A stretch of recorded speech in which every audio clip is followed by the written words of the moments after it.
Hi everyone welcome back to our channel. ఈ రోజు ఈ వీడియోలో మనము ఇన్హెరిటెన్స్ గురించి అయితే నేర్చుకోబోతున్నాము. నేను ఆల్రెడీ ఇంతకు ముందు చెప్పాను కదా, మనము ఆబ్జెక్ట్ ఓరియంటెడ్ ప్రోగ్రామింగ్ లాంగ్వేజ్ లో చూసుకున్నట్లయితే మనకు 4 పిల్లర్స్ ఆఫ్ ఊప్స్ కాన్సెప్ట్స్ అయితే ఉంటాయి అని. వాటిల్లో ఇన్హెరిటెన్స్ అనేది ఫస్ట్ వన్ అన్నమాట. ఈ రోజు మనము ఇన్హెరిటెన్స్ అనే దాని గురించి కంప్లీట్ గా అయితే నేర్చుకుందాము. సో ఈ ఇన్హెరిటెన్స్ అనేది ఏ విధంగా యూజ్ అవుతుంది, ఏ విధంగా ఇంప్లిమెంట్ చేయాలి, ఎలా మనం ఇంప్లిమెంట్ చేస్తామో వీటన్నిటి గురించి మనము నేర్చుకుందాము. అయితే ఈ వీడియోని చూసే ముందు మీరు ప్రీవియస్ వీడియోస్ని అయితే చూడండి. అప్పుడే మీకు ఈ వీడియో అనేది క్లియర్గా అర్థమవుతుంది. ఇక నెక్స్ట్ వచ్చేసరికి ఈ వీడియో ద్వారా మీరు ఏమైనా కొత్తగా నేర్చుకున్నట్లయితే వీడియోకి లైక్ చేసి మీ ఫ్రెండ్స్ అండ్ ఫ్యామిలీతో షేర్ చేస్తూ మన ఛానల్కి అయితే సపోర్ట్ చేయండి. ఇక టైం వేస్ట్ చేయకుండా టాపిక్లోకి అయితే వెళ్దాం. ఇక టాపిక్ లోకి వచ్చినట్లయితే ఫస్ట్ ఆఫ్ ఆల్ ఇన్హెరిటెన్స్ అంటే ఏంటి అని అంటే it is a process of creating a new class from an existing class అన్నమాట. దీని మీనింగ్ ఏంటి అని అంటే మనం ఒక న్యూ క్లాస్ని అయితే క్రియేట్ అయితే చేస్తాము. ఎక్కడి నుంచి క్రియేట్ చేస్తాము, దేన్ని బేస్ చేసుకొని క్రియేట్ చేస్తాము అని అంటే ఎగ్జిస్టింగ్ క్లాస్ని యూజ్ చేసేసుకొని క్రియేట్ అయితే చేస్తామన్నమాట. ఈ ప్రాసెస్ని మనము ఇన్హెరిటెన్స్ అని అంటాము. మీకు క్లియర్గా అయితే అర్థమైందని అనుకుంటున్నాను. సో ఇన్హెరిటెన్స్ అంటే ఏంటి, మనం ఒక న్యూ క్లాస్ని అయితే క్రియేట్ చేస్తాము. ఆ న్యూ క్లాస్ అనేది ఏ విధంగా క్రియేట్ అవుతుంది, ఎక్కడి నుంచి క్రియేట్ అవుతుంది అని అంటే ఎగ్జిస్టింగ్ క్లాస్ని యూజ్ చేసేసుకొని ఈ న్యూ క్లాస్ అనేది క్రియేట్ అయితే అవుతుంది అనమాట. ఈ ప్రాసెస్ని మనము ఇన్హెరిటెన్స్ అని అంటాము. ఇక నెక్స్ట్ వచ్చేసరికి ఈ న్యూ క్లాస్ని మనము చైల్డ్ క్లాస్ అయినా పిలవచ్చు, లేకుంటే డిరైవ్డ్ క్లాస్ అయినా పిలవచ్చు అనమాట. ఇదైతే మీరు గుర్తుపెట్టుకోండి. అలానే ఎగ్జిస్టింగ్ క్లాస్ని వచ్చేసరికి పేరెంట్ క్లాస్ అని పిలవచ్చు, లేకుంటే బేస్ క్లాస్ అని పిలవచ్చు, లేకుంటే ఓల్డ్ క్లాస్ అని కూడా మనము పిలవచ్చు అనమాట. ఇదైతే మీరు గుర్తుపెట్టుకోండి. ఇక మీకు ఇంకా క్లియర్గా అర్థమవడానికి నేను మీకు ఒక రియల్ టైం ఎగ్జాంపుల్ అయితే చెప్తాను. ఈ ఎగ్జాంపుల్ ద్వారా మీకు క్లియర్గా అయితే అర్థమవుతుంది ఇన్హెరిటెన్స్ అంటే ఏంటి అని. సో ఇక్కడ వచ్చేసరికి ఒక మదరు అలానే ఒక డాటర్ అయితే ఉన్నారు. సో డాటర్ అనే వాళ్ళు మదర్ నుంచి అయితే క్రియేట్ అయితే అవుతారు కదా. సో అదే ప్రాసెస్ ఇక్కడ కూడా అయితే ఉంటుందన్నమాట. సో మదర్ అనే వాళ్ళు ఎగ్జిస్టింగ్ క్లాస్ అనుకుంటే, సో న్యూ క్లాస్ అనే వాళ్ళు డాటర్ అనమాట. సో ఈ న్యూ క్లాస్ అనేది మనకు ఎగ్జిస్టింగ్ క్లాస్ నుంచి అయితే క్రియేట్ అయితే అవుతుంది. సో ఈ ప్రాసెస్నే మనము ఇన్హెరిటెన్స్ అని అంటాము. మీకు క్లియర్గా అయితే అర్థమైందని అనుకుంటున్నాను. ఇక నెక్స్ట్ వచ్చేసరికి దీని సింటాక్స్ చూసుకున్నట్లయితే మనము ఏ విధంగా ఈ ఇన్హెరిటెన్స్ అనే కాన్సెప్ట్ని ఇంప్లిమెంట్ చేస్తాము అని అంటే ఫస్ట్ ఆఫ్ ఆల్ మన దగ్గర ఒక బేస్ క్లాస్ అయితే ఉంటుంది, లేకుంటే ఒక ఎగ్జిస్టింగ్ క్లాస్ అయితే ఉంటుంది. Based on this existing class మనకు న్యూ క్లాస్ అయితే క్రియేట్ అయితే అవుతుంది అనమాట. అయితే దీని సింటాక్స్ చూసుకున్నట్లయితే జనరల్గా మనము ఏ విధంగా అయితే ఒక క్లాస్ని క్రియేట్ చేస్తామో అదే సింటాక్స్ని మనము ఫాలో అయితే అవ్వచ్చు అనమాట. ఇక్కడ మీరు చూసుకున్నట్లయితే ఆబ్జెక్ట్ అని కొత్తగా అయితే ఉంది. ఇది వచ్చేసరికి రూట్ క్లాస్ అనమాట. ఏవైతే క్లాసెస్ ఉంటాయో అన్ని క్లాసెస్ వాటన్నిటికీ కూడా ఈ ఆబ్జెక్ట్ అనేది రూట్ క్లాస్ అనమాట. సో ఇది వచ్చేసరికి ఆప్షనల్ అనమాట. మీకు నచ్చితే ఇవ్వచ్చు, లేకుంటే నార్మల్గా మీరు ఏ విధంగా ఒక క్లాస్ని క్రియేట్ చేస్తారో అదే విధంగా మీరు ఎగ్జిస్టింగ్ క్లాస్ని అయితే క్రియేట్ చేయొచ్చు అనమాట. అంటే పేరెంట్ క్లాస్ని అయితే క్రియేట్ అయితే చేయొచ్చు, లేకుంటే మీరు వచ్చేసరికి ఈ విధంగా ఆబ్జెక్ట్ అని కూడా ఇచ్చి క్రియేట్ అయితే చేయొచ్చు అనమాట. No problem. ఇక నెక్స్ట్ వచ్చేసరికి ఇక్కడ మీరు గుర్తుపెట్టుకోవాల్సింది ఒక న్యూ క్లాస్ని ఆల్రెడీ ఉన్న ఎగ్జిస్టింగ్ క్లాస్ని యూజ్ చేసేసుకొని మనము ఏ విధంగా క్రియేట్ చేస్తాము అనేది మీరు ఇక్కడ గుర్తుపెట్టుకోవాలి. సో దీని సింటాక్స్ చూసుకున్నట్లయితే నార్మల్గా మనం ఒక క్లాస్ అనే కీవర్డ్తో అయితే క్రియేట్ అయితే చేస్తాము. దానికి ఒక నేమ్ అయితే ఇస్తాము. అందుకోసం ఇక్కడ నేను న్యూ క్లాస్ అని ఇచ్చాను. ఇచ్చిన తర్వాత ఇక్కడ పారాంథసిస్లో ఏదైతే ఎగ్జిస్టింగ్ క్లాస్ నేమ్ ఉంటుందో అది కంపల్సరీగా ఇక్కడ ఇవ్వాలన్నమాట. అలాంటప్పుడే మనము ఇన్హెరిటెన్స్ అనే కాన్సెప్ట్ని ఇంప్లిమెంట్ చేసినట్టు. ఇదైతే మీరు గుర్తుపెట్టుకోండి. ఎప్పుడైతే మనము ఒక న్యూ క్లాస్ని క్రియేట్ చేస్తామో అప్పుడు మనము పారాంథసిస్లో పేరెంట్ క్లాస్ యొక్క నేమ్ అంటే ఎగ్జిస్టింగ్ క్లాస్ యొక్క నేమ్ని కంపల్సరీ అయితే ఇవ్వాలి. ఇదైతే మీరు గుర్తుపెట్టుకోండి. ఇక నెక్స్ట్ వచ్చేసరికి ఈ ఎగ్జిస్టింగ్ క్లాస్లో కొన్ని ప్రాపర్టీస్ అయితే ఉంటాయి. సో ప్రాపర్టీస్ అంటే మీకు ఆల్రెడీ తెలుసు. ప్రాపర్టీస్ అంటే యాట్రిబ్యూట్స్ అలానే మెథడ్స్. సో ఈ ప్రాపర్టీస్ అనేవి ఈ చైల్డ్ క్లాస్ అనేది అక్వైర్ అయితే చేసుకుంటుంది అనమాట. సో ఇక్కడ మీరు చూసుకున్నట్లయితే నార్మల్గా మనకు న్యూ క్లాస్కి సంబంధించిన ప్రాపర్టీస్ అయితే ఉన్నాయి. అలానే ఇక్కడ మనకు ప్రాపర్టీస్ ఆఫ్ ఎగ్జిస్టింగ్ క్లాస్ కూడా ఉంది. అంటే ఏవైతే ఎగ్జిస్టింగ్ క్లాస్కి యొక్క ప్రాపర్టీస్ ఉన్నాయో వాటన్నిటిని కూడా ఈ న్యూ క్లాస్ అనేది ఇక్కడ అక్వైర్ అయితే చేసుకుంటుంది అనమాట. అంటే ఇక్కడ ఉన్న ఏవైతే ప్రాపర్టీస్ ఉన్నాయో అవన్నీ కూడా ఈ న్యూ క్లాస్ అయితే యాక్సెస్ అయితే చేసుకోవచ్చు అనమాట. దాన్నే మనము ఇన్హెరిటెన్స్ అని అంటాము. సో మీకు ఇంకా క్లియర్ గా అర్థమవడానికి ఇంతకుముందు మన ఎగ్జాంపుల్ ఉంది కదా, అదే ఎగ్జాంపుల్ మీరు తీసుకున్నట్లయితే ఏవైతే ప్రాపర్టీస్ ఉంటాయో మదర్ కి సంబంధించినవి అవన్నీ కూడా డాటర్ కి అయితే వస్తాయి కదా, అంటే చిల్డ్రన్ కి అయితే వస్తాయి కదా. సో సర్నేమ్ కావచ్చు, లేకుంటే ఒక హౌస్ కావచ్చు, లేకుంటే కార్ కావచ్చు, ఏవైనా సరే మదర్ కి ఏవైతే ప్రాపర్టీస్ ఉంటాయో అవన్నీ కూడా ఈ చిల్డ్రన్ ఉంటుంది కదా, డాటర్ ఉంటుంది కదా, తను వచ్చేసరికి యాక్సెస్ అయితే చేసుకుంటుంది. అదే ప్రాసెస్ ని మనము ఇక్కడ కూడా ఇంప్లిమెంట్ అయితే చేస్తాము. ఇదైతే మీరు గుర్తుపెట్టుకోవాలి. ఇక నెక్స్ట్ వచ్చేసరికి మీకు ఒక డౌట్ రావచ్చు, ఎప్పుడు మనము ఈ ఇన్హెరిటెన్స్ అనే దాన్ని ఇంప్లిమెంట్ చేస్తాము అని. సో దీనికి ఆన్సర్ ఏంటి అని అంటే, ఎప్పుడైతే ఒక 2 క్లాసెస్ మధ్యలో మనకు ఈజియర్ రిలేషన్షిప్ ఉంటుందో అలాంటి టైమ్స్ లో మనము ఈ ఇన్హెరిటెన్స్ అనే కాన్సెప్ట్ ని, లేకుంటే ఈ ఇన్హెరిటెన్స్ అనే టెక్నిక్ ని అయితే యూజ్ చేస్తామన్నమాట. సో ఏ విధంగా మనకు ఈ ఈజియర్ రిలేషన్షిప్ అనేది వర్క్ అవుతుంది అని అంటే, సో ఎంప్లాయ్ అనేది ఒక క్లాస్ అనుకుంటే, అలానే నెక్స్ట్ వచ్చేసరికి పర్సన్ అనేది ఇంకొక క్లాస్ అనుకుంటే, సో ఒక ఎంప్లాయీని మనము ఒక పర్సన్ అని చెప్పచ్చు కదా. పర్సన్ అనేవాడు ఎంప్లాయ్ కావచ్చు, లేకుంటే స్టూడెంట్ కావచ్చు, లేకుంటే టీచర్ కావచ్చు, లేకుంటే ఒక నార్మల్ మ్యాన్ అయినా కావచ్చు. ఎవరినైనా మనము నార్మల్ గా ఏ విధంగా చూస్తాము, ఒక పర్సన్ లానే చూస్తాం కదా. అందుకోసమే ఇక్కడ మనకు ఎంప్లాయ్ ఈజియర్ పర్సన్ అని మనం చెప్పచ్చు. కాబట్టి ఇక్కడ మనకు ఈజియర్ రిలేషన్షిప్ ఉంది కాబట్టి, సో ఇలాంటి కండిషన్స్ లో, ఇలాంటి టైంలో మనము ఇన్హెరిటెన్స్ అనే దాన్ని అయితే ఇంప్లిమెంట్ అయితే చేయొచ్చు అనమాట. అలానే నెక్స్ట్ ఎగ్జాంపుల్ చూసుకున్నట్లయితే, సో వెహికల్ ఉంది, అలానే కార్ ఉంది. ఈ 2 అనేవి 2 క్లాసెస్ అవుతాయి. సో కార్ అనేది ఏంటి, ఒక వెహికలే కదా. ఒక కార్ ని మనము ఒక వెహికల్ అని చెప్పచ్చా. సో అందుకోసమే ఇక్కడ మనము కార్ ఈజ్ ఏ వెహికల్ అంటున్నాం కాబట్టి, ఇక్కడ ఈజియర్ రిలేషన్షిప్ ఉంది కాబట్టి, సో ఈ 2 క్లాసెస్ మధ్యలో కూడా మనము ఇన్హెరిటెన్స్ అనే దాన్ని అయితే ఇంప్లిమెంట్ అయితే చేయొచ్చు అనమాట. ఈ విధంగా మీరైతే గుర్తుపెట్టుకోండి. ఎప్పుడైతే మనకు 2 క్లాసెస్ మధ్యలో ఈజియర్ రిలేషన్షిప్ ఉంటుందో అలాంటి టైమ్స్ లో మనము ఇన్హెరిటెన్స్ అనే దాన్ని అయితే యూజ్ అయితే చేస్తాము. సో ఇప్పుడు నేను మీకు ఎగ్జాంపుల్ అయితే క్లియర్ గా ఎక్స్ప్లెయిన్ అయితే చేస్తాను.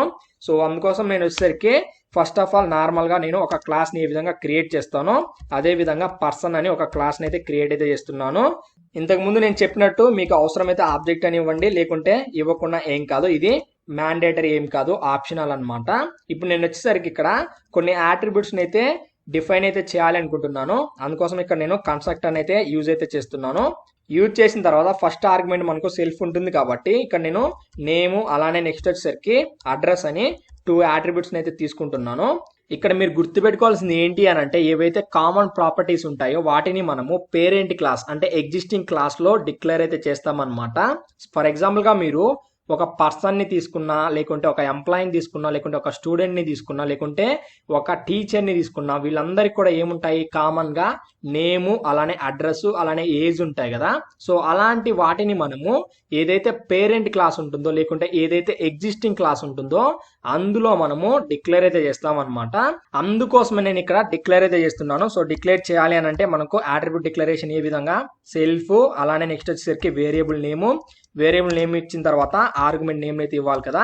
అందుకోసం ఇక్కడ నేను ఈ విధంగా అయితే ఇస్తున్నాను. ఇచ్చిన తర్వాత నెక్స్ట్ ఇంకొక అట్రిబ్యూట్ కూడా ఉంది కాబట్టి ఇక్కడ నేను అడ్రస్ అని ఇంకొక అట్రిబ్యూట్ ఇనిషియలైజేషన్ అయితే చేస్తున్నాను. సో అందుకోసం ఇక్కడ నేను అడ్రస్ అని ఇచ్చాను. ఇచ్చిన తర్వాత సో ఈ 2 ఆట్రిబ్యూట్స్ ని నేను డిస్ప్లే అయితే చేయాలి అనుకుంటున్నాను. అందుకోసం ఇక్కడ నేను ఒక మెథడ్ అయితే తీసుకుంటున్నాను. సో ఈ మెథడ్ నేమ్ వచ్చేసరికి డిస్ప్లే అని రాస్తున్నాను. రాసిన తర్వాత ఫస్ట్ ఆర్గ్యుమెంట్ గా సెల్ఫ్ అయితే ఇస్తున్నాను. ఇచ్చిన తర్వాత ఇక్కడ ప్రింట్ ఫంక్షన్ యూజ్ చేసేసుకొని నేను సో ఈ 2 ఆట్రిబ్యూట్స్ అయితే ఇక్కడ నేను ప్రింట్ అయితే చేస్తాను. అందుకోసం సెల్ఫ్ డాట్ నేమ్, అలానే నెక్స్ట్ వచ్చేసరికి సెల్ఫ్ డాట్ అడ్రస్ అని ఇక్కడైతే ఇస్తున్నాను. ఇచ్చిన తర్వాత ఇక్కడ మనము ఒక బేస్ క్లాస్ అయితే క్రియేట్ అయితే చేసామన్నమాట.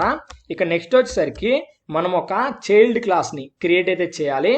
సో అంతకంటే ముందు నేను మీకు క్లియర్ గా అర్థం అవడానికి సో నేను ఒక ఎంప్లాయ్ క్లాస్ అయితే ఇక్కడ క్రియేట్ అయితే చేస్తాను. అందుకోసం నేను ఇక్కడ ఎంప్లాయ్ అని అయితే ఇచ్చాను. ఇచ్చిన తర్వాత ఇప్పుడు నేను ఎలాంటి ఇన్హెరిటెన్స్ అయితే ఇక్కడ ఇంప్లిమెంట్ అయితే చేయట్లేదు. జస్ట్ నేను సింపుల్ గా మనము ఏదైతే ఒక క్లాస్ ని క్రియేట్ చేస్తామో అదే విధంగా ఒక ఎంప్లాయ్ క్లాస్ అయితే క్రియేట్ చేశాను. క్రియేట్ చేసిన తర్వాత శాలరీ అని ఒక అట్రిబ్యూట్ అయితే తీసుకుంటున్నాను. తీసుకున్న తర్వాత దానికి సంథింగ్ ఒక వాల్యూని అయితే ఇస్తున్నాను. ఇచ్చిన తర్వాత సో నేను ఇంకొక మెథడ్ని ఇక్కడ యూజ్ చేసేసి శాలరీని అయితే ప్రింట్ అయితే చేయాలి అనుకుంటున్నాను. అందుకోసం ఇక్కడ నేను వచ్చేసరికి షో అనే ఒక మెథడ్ని అయితే తీసుకున్నాను. తీసుకున్న తర్వాత ఫస్ట్ ఆర్గ్యుమెంట్గా సెల్ఫ్ని అయితే ఇచ్చాను. ఇచ్చిన తర్వాత ప్రింట్ ఫంక్షన్ని యూజ్ చేసేసుకొని నేను ఇక్కడ శాలరీని కూడా ప్రింట్ అయితే చేస్తున్నాను. అందుకోసం సెల్ఫ్ డాట్ శాలరీ అయితే ఇచ్చాను. ఇచ్చిన తర్వాత సో మీకు ఆల్రెడీ తెలుసు కదా, ఒక క్లాస్ని క్రియేట్ చేసినప్పుడు ఆ క్లాస్ అనేది ఇన్వోక్ అవ్వాలంటే మనం ఏం చేయాలి, ఆబ్జెక్ట్ని అయితే క్రియేట్ చేయాలి కదా. అందుకోసం ఇక్కడ నేను వచ్చేసరికి ఆబ్జెక్ట్ని అయితే క్రియేట్ చేస్తున్నాను. సో ఆబ్జెక్ట్ నేమ్ P1 అని ఇచ్చాను. ఇచ్చిన తర్వాత పర్సన్ అనే క్లాస్కి నేను ఈ ఆబ్జెక్ట్ని అయితే క్రియేట్ అయితే చేయాలి అనుకుంటున్నాను. అందుకోసం ఇక్కడ నేను పర్సన్ అని క్లాస్ నేమ్ అయితే ఇచ్చాను. ఇచ్చిన తర్వాత ఇక్కడ నేను 2 ఆర్గ్యుమెంట్స్ని అయితే తీసుకున్నాను కాబట్టి ఇక్కడ నేను 2 పారామీటర్స్ని అయితే పాస్ అయితే చేస్తాను. సో ఫస్ట్ పారామీటర్ ఏంటి, మనకు నేమ్ కదా, అందుకోసం నేను ఇక్కడ నేమ్ని అయితే ఇచ్చాను. నెక్స్ట్ వచ్చేసరికి అడ్రస్ కదా, అందుకోసం ఇక్కడ నేను అడ్రస్ని అయితే ఇచ్చాను. ఇచ్చిన తర్వాత నేను P1 అనే ఆబ్జెక్ట్ని యూజ్ చేసేసుకొని డిస్ప్లే మెథడ్ని నేను ఇక్కడ ఇంప్లిమెంట్ అయితే చేస్తాను, అంటే కాల్ అయితే చేస్తాను. సో క్యాపిటల్ D కదా, అందుకోసం నేను ఇక్కడ క్యాపిటల్ D ఇచ్చాను. ఇచ్చిన తర్వాత ఇప్పుడు నేను ఇక్కడ రన్ అయితే చేస్తాను. చూడండి, రన్ చేసినట్లయితే మనకు ఈ విధంగా అవుట్పుట్ అయితే రావడం జరిగింది. నార్మల్గా మనము ఏ విధంగా ఒక ఆబ్జెక్ట్ని క్రియేట్ చేసి మెథడ్ని కాల్ చేస్తామో అదే విధంగా నేను ఇక్కడ కాల్ చేశాను. అందుకోసం ఇక్కడ నాకు ప్రసన్న హైదరాబాద్ అని వచ్చింది. అలానే నేను వచ్చేసరికి నెక్స్ట్ సో ఎంప్లాయ్ క్లాస్ కూడా నాకు ఇన్వోక్ అవ్వాలి కాబట్టి E1 అనే ఒక ఆబ్జెక్ట్ని నేను ఇక్కడ క్రియేట్ అయితే చేస్తున్నాను. అందుకోసం E1 = ఎంప్లాయ్ అని ఇచ్చాను. ఇచ్చిన తర్వాత నేను ఇక్కడ ఎలాంటి ఆర్గ్యుమెంట్స్ని తీసుకోలేదు కాబట్టి, సో ఎలాంటి అట్రిబ్యూట్ ఇనిషియలైజేషన్ చేయలేదు కాబట్టి నేను ఇక్కడ పారామీటర్స్ని అయితే వేటిని కూడా పాస్ అయితే చేయట్లేదు. సో నేను ఇక్కడ వచ్చేసరికి E1 అనే ఆబ్జెక్ట్తో సో ఏ మెథడ్ షో కదా, షో అనే మెథడ్ని ఇక్కడ కాల్ అయితే చేస్తాను. కాల్ చేసినట్లయితే మనకి ఇక్కడ చూసుకున్నట్లయితే 50,000 అయితే ప్రింట్ అయితే అయ్యింది, బాగానే ఉంది. సో ఇది నార్మల్గా మనం ఏ విధంగా చేస్తామో, ఒక క్లాస్కి సంబంధించిన ఒక ఆబ్జెక్ట్ని క్రియేట్ చేసి ఆ ఆబ్జెక్ట్తో మనము మెథడ్స్ని కాల్ చేసినట్లయితే ఈ విధంగా మనకు అవుట్పుట్ అయితే వస్తుంది. బట్ మనకు కావాల్సింది ఇది కాదు కదా, మనకు కావాల్సింది ఏంటి, ఇన్హెరిటెన్స్. అంటే ఏంటి, ఇందులో ఉన్న ప్రాపర్టీస్ని మనము ఈ చైల్డ్ క్లాస్లో మనము యాక్సెస్ అయితే చేసుకోవాలి. అంటే ఏంటి, ఈ E1 అనే చైల్డ్ క్లాస్ ఆబ్జెక్ట్ అనేది ఈ పేరెంట్ క్లాస్కి సంబంధించిన డిస్ప్లే మెథడ్ కావచ్చు, లేకుంటే ఈ అట్రిబ్యూట్స్ కావచ్చు, వీటిని యాక్సెస్ చేసుకున్నట్లయితే, వీటిని అక్వైర్ చేసుకున్నట్లయితే దానిని మనము ఇన్హెరిటెన్స్ అని అంటాము. అందుకోసం మనం ఇక్కడ ఇన్హెరిటెన్స్ అనే కాన్సెప్ట్ని అయితే ఇంప్లిమెంట్ అయితే చేద్దాము. సో ఇంప్లిమెంట్ చేయాలంటే ఏంటి, ఇది ఒక ఎగ్జిస్టింగ్ క్లాస్, బేస్ క్లాస్ అనుకుంటే, సో మనము ఈ క్లాస్ని బేస్ చేసేసుకొని ఈ క్లాస్ నుంచి ఎంప్లాయ్ క్లాస్ అనే దాన్ని మనం ఇక్కడ ఇన్హెరిట్ అయితే చేద్దాము అనుకుంటున్నాము, అంటే క్రియేట్ అయితే చేద్దాము అని అనుకుంటున్నాము. సో మన సింటాక్స్ ప్రకారము ఒక న్యూ క్లాస్ని పేరెంట్ క్లాస్ నుంచి క్రియేట్ చేయాలి అని అంటే, సో క్లాస్ నేమ్ తర్వాత పారాంథసిస్లో ఏదైతే పేరెంట్ క్లాస్ నేమ్ ఉంటుందో, అంటే ఎగ్జిస్టింగ్ క్లాస్ నేమ్ ఉంటుందో దాన్ని అయితే ఇవ్వాలి కదా. ఇక్కడ మనకు పర్సన్ అనేది ఎగ్జిస్టింగ్ క్లాస్ యొక్క నేమ్ కదా, సో అదే నేమ్ నేను ఇక్కడ అయితే ఇచ్చాను. ఇచ్చిన తర్వాత ఇప్పుడు నేను ఇక్కడ వచ్చేసరికి సో ఈ P1 అనే ఆబ్జెక్ట్ని ఇక్కడ నుంచి నేను తీసేస్తున్నాను. అలానే నెక్స్ట్ వచ్చేసరికి ఈ P1 అనే ఆబ్జెక్ట్తో కాల్ చేసిన డిస్ప్లే మెథడ్ని కూడా నేనైతే ఇక్కడ తీసేస్తున్నాను. తీసేసిన తర్వాత ఇప్పుడు నేను ఇక్కడ ఎంప్లాయ్ క్లాస్కి సంబంధించి ఒక ఆబ్జెక్ట్ని అయితే క్రియేట్ అయితే చేశాను, E1 అని. సో ఇప్పుడు నేను వచ్చేసరికి ఈ E1 అనే ఆబ్జెక్ట్తో నేను కాల్ అయితే చేస్తాను పేరెంట్ క్లాస్కి సంబంధించిన ప్రాపర్టీస్ని. అంటే ఈ డిస్ప్లే మెథడ్ని నేను ఇక్కడ కాల్ అయితే చేస్తాను. ఈ డిస్ప్లే మెథడ్ అనేది ఏ క్లాస్లో ఉంది, ఎగ్జిస్టింగ్ క్లాస్లో కదా, పర్సన్ అనే క్లాస్లో ఉంది కదా. సో నేను ఈ మెథడ్ని నేను చైల్డ్ క్లాస్ ఆబ్జెక్ట్ని యూజ్ చేసేసుకొని కాల్ అయితే చేయాలి అనుకుంటున్నాను. అందుకోసం నేను ఇక్కడ వచ్చేసరికి చైల్డ్ క్లాస్ ఆబ్జెక్ట్ ఏంటి, E1 కదా. సో E1 డాట్ నేను వచ్చేసరికి డిస్ప్లే మెథడ్ని ఇక్కడ కాల్ అయితే చేస్తున్నాను. కాల్ చేసిన తర్వాత ఇప్పుడు నేను రన్ చేస్తాను. రన్ చేసినట్లయితే ఇక్కడ మనకు ఎర్రర్ అయితే వస్తుంది. ఎందుకో కూడా నేను ఇప్పుడు మీకు ఎక్స్ప్లెయిన్ అయితే చేస్తాను, అందుకంటే ముందు ఇక్కడ రన్ అయితే చేస్తాను. రన్ చేసినట్లయితే ఇక్కడ మనకు మిస్సింగ్ 2 రిక్వైర్డ్ పొజిషనల్ ఆర్గ్యుమెంట్స్ అని ఇక్కడ మనకు రావడం అయితే జరిగింది. అంటే మనం పైన ఇనిట్ మెథడ్లో 2 ఆర్గ్యుమెంట్స్ని డిక్లేర్ చేసాం కాబట్టి నేము అలానే అడ్రస్ అని ఈ రెండిటికి మనము వాల్యూస్ని అయితే పాస్ చేయాలి కదా. నార్మల్గా మనం ఏ విధంగా పాస్ చేసాము ఇంతకు ముందు, పర్సన్ అనే క్లాస్లోనే మనం పాస్ చేసాము. బట్ మనం ఇక్కడ ఇన్హెరిటెన్స్ అనే దాన్ని యూజ్ చేసాం కాబట్టి నేను చైల్డ్ క్లాస్ ఆబ్జెక్ట్తో కాల్ చేస్తున్నాను కాబట్టి ఏదైతే చైల్డ్ క్లాస్ ఉంటుందో ఆ క్లాస్ లోపలే మనము ఇక్కడ వాల్యూస్ని అయితే పాస్ చేయాలన్నమాట. అంటే ఎంప్లాయ్ క్లాస్లోనే మనము వాల్యూస్ని అయితే పాస్ అయితే చేయాలి.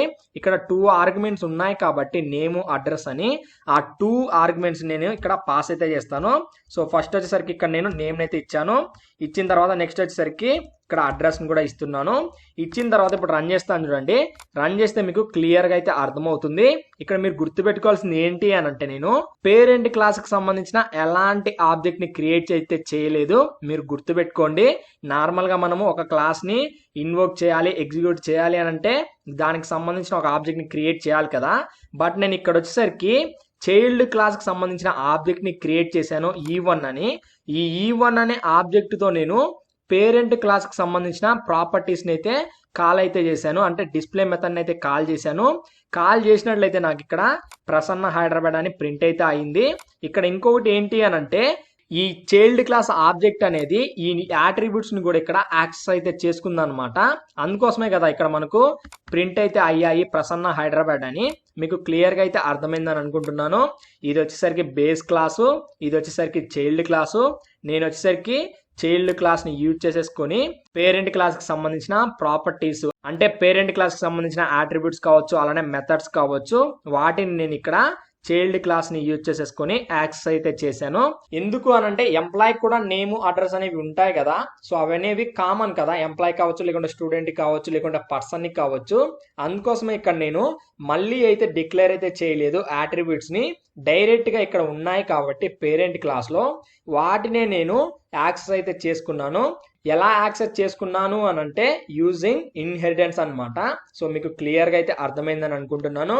ఇదే విధంగా మనం వచ్చేసరికి మల్టిపుల్ న్యూ క్లాసెస్ని అయితే క్రియేట్ అయితే చేయొచ్చు అనమాట. సో నేను వచ్చేసరికి స్టూడెంట్ అని ఇంకొక క్లాస్ని కూడా క్రియేట్ అయితే చేయాలి అనుకుంటున్నాను.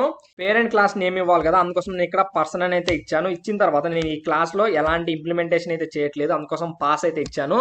ఇచ్చిన తర్వాత ఈ స్టూడెంట్ అనే క్లాస్ అనేది ఇన్వోక్ అవ్వాలి అని అంటే మనం ఆబ్జెక్ట్ అనేది క్రియేట్ చేయాలి కదా. అందుకోసం నేను ఇక్కడ ఆబ్జెక్ట్ అనేది క్రియేట్ అయితే చేశాను. క్రియేట్ చేసిన తర్వాత నేను వచ్చేసరికి ఈ పేరెంట్ క్లాస్లో ఉన్న నేమ్ని అలానే అడ్రస్ని యాక్సెస్ అయితే చేసుకోవాలి అనుకుంటున్నాను. అలానే డిస్ప్లే మెథడ్ని కూడా యాక్సెస్ అయితే చేసుకోవాలి అనుకుంటున్నాను. అక్వైర్ అయితే చేసుకోవాలి అని అనుకుంటున్నాను. అందుకోసం నేను ఇక్కడ ఏం చేస్తాను, వాల్యూస్ని అయితే పాస్ అయితే చేస్తాను. సో ఇక్కడ నేను వచ్చేసరికి 2 వాల్యూస్ని అయితే పాస్ అయితే చేస్తున్నాను. పాస్ చేసిన తర్వాత డిస్ప్లే మెథడ్ అయితే కాల్ అయితే చేస్తాను. ఏ ఆబ్జెక్ట్తో కాల్ చేస్తాను, S1 అనే ఆబ్జెక్ట్తో ఇక్కడ నేను కాల్ అయితే చేస్తాను. సో అందుకోసం ఇక్కడ నేను S1.display అని రాశాను. సో మీరు కన్ఫ్యూజ్ అయితే అవ్వద్దు. నేను వచ్చేసరికి 2 ఆబ్జెక్ట్స్ని అయితే క్రియేట్ అయితే చేశాను. సో స్టూడెంట్ అనే క్లాస్కి S1 అనే ఆబ్జెక్టు, ఎంప్లాయ్ అనే క్లాస్కి E1 అనే ఆబ్జెక్టు. ఇక్కడ నేను పేరెంట్ క్లాస్కి సంబంధించిన ప్రాపర్టీస్ని ఈ 2 డిరైవ్డ్ క్లాసెస్ అంటే ఈ 2 చైల్డ్ క్లాసెస్ ద్వారా నేను అక్వైర్ అయితే చేసుకోవాలి అనుకుంటున్నాను. అందుకోసం నేను ఇక్కడ ఈ విధంగా అయితే రాశాను. రాసిన తర్వాత ఇప్పుడు నేను ప్రీవియస్ అవుట్పుట్ని అయితే ఇక్కడ క్లియర్ అయితే చేస్తున్నాను. క్లియర్ చేసిన తర్వాత ఇప్పుడు రన్ చేస్తాను చూడండి. రన్ చేసినట్లయితే మనకు అశోక్ BNG అని ఇక్కడైతే ప్రింట్ అయితే అయ్యింది. అలానే నెక్స్ట్ వచ్చేసరికి ప్రసన్న హైదరాబాద్ శాలరీ అయితే ప్రింట్ అయితే అయ్యింది. సో ఏ విధంగా అయ్యింది, ఈ స్టూడెంట్లో నేను అసలుకి నేమ్ని అలానే అడ్రస్ని డిక్లేర్ అయితే చేయలేదు కదా. ఏ విధంగా అయ్యింది అని అంటే సో ఈ స్టూడెంట్ అనే S1 అనే ఆబ్జెక్ట్ అనేది సో డిస్ప్లే మెథడ్ని కాల్ చేసింది. సో ఈ డిస్ప్లే మెథడ్ అనేది ఎక్కడ ఉంది, పేరెంట్ క్లాస్ అంటే ఎగ్జిస్టింగ్ క్లాస్లో ఉంది కదా. అందుకోసమే ఈ విధంగా మనకి ఇక్కడ ప్రింట్ అయితే అయిందనమాట. సో నార్మల్గా అయితే అవ్వదు. ఇక్కడ నేను ఇన్హెరిటెన్స్ని యూజ్ చేశాను కాబట్టి అంటే ఇక్కడ పేరెంట్ క్లాస్ నేమ్ని ఇచ్చాను కాబట్టి మనకి ఇక్కడ ఇన్వోక్ అయితే అయ్యి ఈ విధంగా అవుట్పుట్ అయితే రావడం జరిగిందనమాట. మీకు క్లియర్గా అయితే అర్థమైందని అనుకుంటున్నాను. ఇక నెక్స్ట్ వచ్చేసరికి ఈ ఇన్హెరిటెన్స్ అనేది ఎందుకు అని అంటే మేజర్గా కోడ్ రీయూజబిలిటీ అనమాట. కోడ్ రీయూజబిలిటీ కోసం మనము ఇన్హెరిటెన్స్ అనే దాన్ని యూజ్ చేస్తాము. సో కోడ్ రీయూజబిలిటీ అంటే ఏంటి అని అంటే don't write same code again and again అనమాట. ఇక్కడ మీరు చూసుకున్నట్లయితే స్టూడెంట్కి నేము అడ్రస్ ఉంటాయి, ఎంప్లాయీకి నేము అడ్రస్ ఉంటాయి, అలానే పర్సన్కి నేమ్ అనే అడ్రస్ ఉంటాయి. కాబట్టి ఇక్కడ నేను ఈ సేమ్ కోడ్ని నేను ఈ స్టూడెంట్ క్లాస్లో కావచ్చు లేకుంటే ఎంప్లాయీ క్లాస్లో కావచ్చు నేను రాయలేదన్నమాట. దీన్నే మనము కోడ్ రీయూజబిలిటీ అంటాము. సో రాయకున్నా కూడా నేను ఇక్కడ రన్ చేసినట్లయితే నాకు స్టూడెంట్కి సంబంధించిన నేమ్ ప్రింట్ అయింది, అలానే ఎంప్లాయీకి సంబంధించిన నేము అడ్రస్ అయితే ప్రింట్ అయ్యాయి కదా. సో ఈ ప్రాసెస్నే మనము కోడ్ రీయూజబిలిటీ అని అంటాం అనమాట. మీకు క్లియర్గా అయితే అర్థమైందని అనుకుంటున్నాను. ఇక నెక్స్ట్ వచ్చేసరికి సో కోడ్ మెయింటైనబిలిటీ, అలానే కోడ్ అనేది క్లియర్గా ఉంటుంది అనమాట, క్లీనర్గా ఉంటుంది. అందుకోసమే మనము ఇన్హెరిటెన్స్ అనే దాన్ని అయితే యూజ్ చేస్తాము. ఈ ఇన్హెరిటెన్స్ అనే దాంతో మనకు మెథడ్ ఓవర్ రైడింగ్, అలానే కన్స్ట్రక్టర్ ఓవర్ రైడింగ్, అలానే సూపర్ మెథడ్ అనేవి ఉంటాయి. వీటి గురించి మనము నెక్స్ట్ వీడియోస్లో అయితే నేర్చుకుందాము. ఈ వీడియోలో మీరు వచ్చేసరికి ఇన్హెరిటెన్స్ అంటే ఏంటి, ఎందుకు యూజ్ చేస్తాము, ఎక్కడ యూజ్ చేస్తాము, ఎలా ఇంప్లిమెంట్ చేస్తామో నేర్చుకున్నారు. ఇవన్నీ కూడా మీకు కూడా క్లియర్గా అర్థం అవ్వాలి అని అంటే తప్పకుండా ప్రాక్టీస్ అయితే చేయండి, అప్పుడే మీకు క్లియర్గా అయితే అర్థమవుతుంది. సో వీడియో నచ్చినట్లయితే లైక్ చేసి మీ ఫ్రెండ్స్ వాళ్ళతో షేర్ చేయండి. అలానే నెక్స్ట్ వీడియోస్ కోసం మన ఛానల్ అయితే సబ్స్క్రైబ్ చేసుకోండి. Thanks for watching. జై హింద్.